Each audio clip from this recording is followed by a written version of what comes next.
It is troubling to note that a cabal of traders continue to extort money from Kenyans through high prices of goods.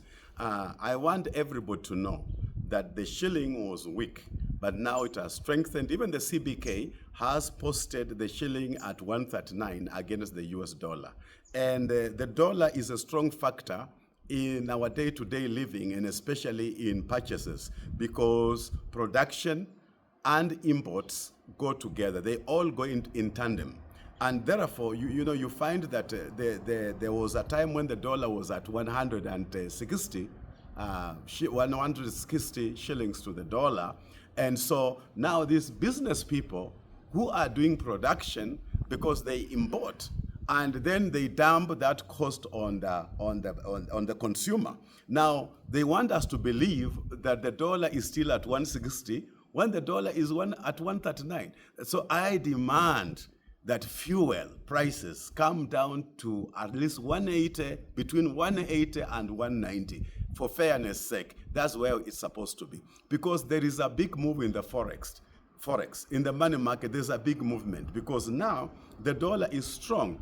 And for a layman, we used to get a big bundle of money to get a dollar. Now the bundle of shillings has reduced to the dollar.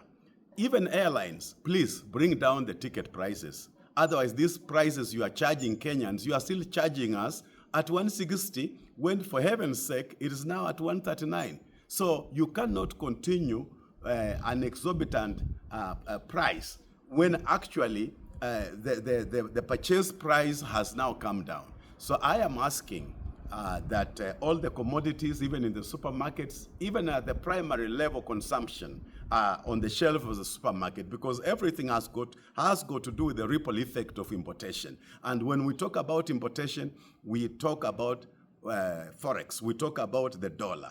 And now that the dollar has weakened on the shilling has grown stronger. Why are we paying these tariffs highly? Even KPLC, you must lower, because now we must get more tokens as compared to what was happening in the last 2 months. Otherwise, this is just a cabal of traders.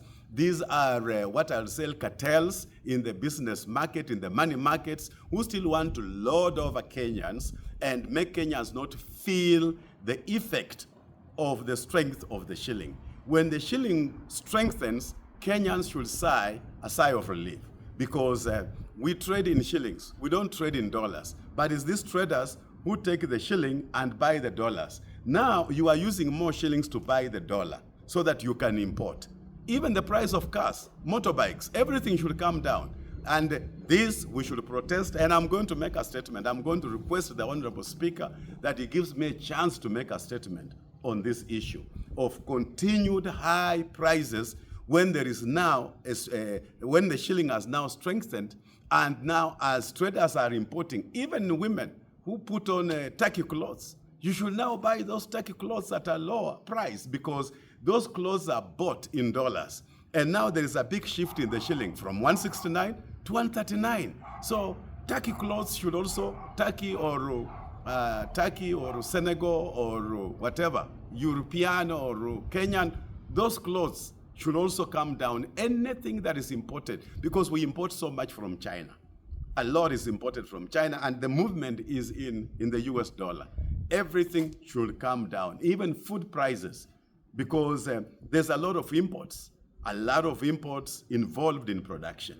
And purchase for importation is done in the US dollar. And now the shilling has strengthened. Why are we still paying through the nose? I'm telling you, we will make a statement, and we shall stand in for Kenyans, because I am a Kenyan, and I want also to benefit when it comes to the strengthening of the shilling. I also want to feel that my currency is strong, and I'm using fewer shillings to get services or to make purchases.